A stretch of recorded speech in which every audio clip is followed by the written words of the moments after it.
est à notre collègue François Bonneau. Et pour le groupe de l'Union centriste, vous avez la parole. Monsieur le Président, Mesdames et Messieurs les ministres, mes chers collègues, ma question s'adresse à Monsieur le ministre de l'Économie. Le 15 octobre, la DGCCRF a rendu un troisième rapport concernant la conformité aux normes françaises et européennes des produits vendus sur les principales plateformes de vente en ligne. Une nouvelle fois, le rapport est accablant. Sur 129 produits testés, 60% présentent une anomalie et 32% sont même dangereux. La totalité des dispositifs médicaux testés présentaient un défaut. Serions-nous impuissants à protéger nos concitoyens ? La DGCCRF indique qu'elle a immédiatement fait retirer les produits concernés de la vente en ligne. Mais c'est une goutte d'eau dans un océan d'impunité. Sur 15 adaptateurs électriques, 13 présentent un danger de choc électrique pour le consommateur. Combien de produits aujourd'hui vendus en ligne présentent-ils un risque, en particulier pour les enfants ? Le problème est aussi économique.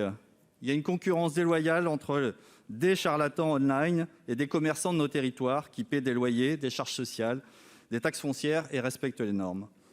Nos commerces touchés durant la crise sanitaire ne peuvent pas continuer d'être concurrencés par des plateformes menaçant la sécurité des consommateurs et profitant de l'ampleur des flux pour inonder notre pays de produits dangereux et non conformes. Aussi, Monsieur le ministre, face à ce constat que la DGCCRF fait depuis plus de 2 ans, quelles mesures concrètes comptez-vous prendre pour que des produits vendus sur Internet respectent les mêmes normes que ceux que l'on trouve dans nos magasins et imposer des sanctions dissuasives ? Pour vous répondre, la parole est au ministre délégué en charge des petites et moyennes entreprises. Monsieur Griset, vous avez la parole. Merci, Monsieur le Président, Mesdames, Messieurs les sénateurs, Monsieur le sénateur Bonneau. La question que vous soulevez est extrêmement importante. La sécurité des produits est un enjeu majeur de protection de nos concitoyens. J'étais il y a quelques jours en visite avec Cédrico dans les services de la DGCCRF, qui fait sur ces sujets un travail formidable, mais j'ai pu y voir de mes propres yeux ce que je peux me permettre d'appeler le musée des horreurs, qui avait été constitué au cours de leur dernière enquête. Je parle par exemple de bijoux fantaisie qui contenaient trop de métaux lourds, des chargeurs de téléphone susceptibles de déclencher des incendies, ou encore des peluches mettant en danger la vie des enfants.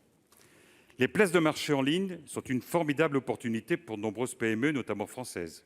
Mais le revers de la médaille est que ces opérateurs ont mis en place un modèle économique qui facilite l'accès au marché national à des vendeurs implantés dans des pays tiers qui ne sont pas toujours au fait des règles européennes de protection des consommateurs. Le gouvernement français est très engagé pour faire évoluer les règles qui s'appliquent à ces opérateurs au niveau européen. Et nous allons pousser pour que ces textes européens, pendant la présidence française, puissent tenir compte des spécificités des places de marché en ligne. Et ce sujet sera traité en particulier dans le cadre du Digital Services Act et du Règlement général de la sécurité des produits. Et j'espère bien que nous allons pouvoir faire adopter ces nouveaux dispositifs. Il n'y a pas de raison de tolérer en ligne ce que nous n'accepterions jamais dans les commerces physiques. C'est un principe fondamental pour moi et la question de l'équité de traitement entre toutes les formes de commerce sera d'ailleurs un point central des assises du commerce que nous tiendrons à Bercy en décembre, comme l'a annoncé le Président de la République. En complément, nous avons, avec la DGCCRF, une vigilance constante pour suivre l'état du marché et faire retirer ces produits dangereux. Monsieur le sénateur, soyez assuré de la totale détermination du Gouvernement, en particulier avec Bruno Le Maire et Cédrico, pour avancer vite et fort sur cette question. Monsieur Bonneau. Oui, très rapidement, effectivement, on ne peut que se réjouir de mesures à venir, mais qu'elles viennent rapidement surtout, parce que n'attendons pas qu'il y ait un ou plusieurs accidents graves pour prendre des mesures qui soient adaptées à cette situation, qui d'ailleurs ne cesse de croître dans notre pays et dont on voit bien tous les effets délétères. Merci.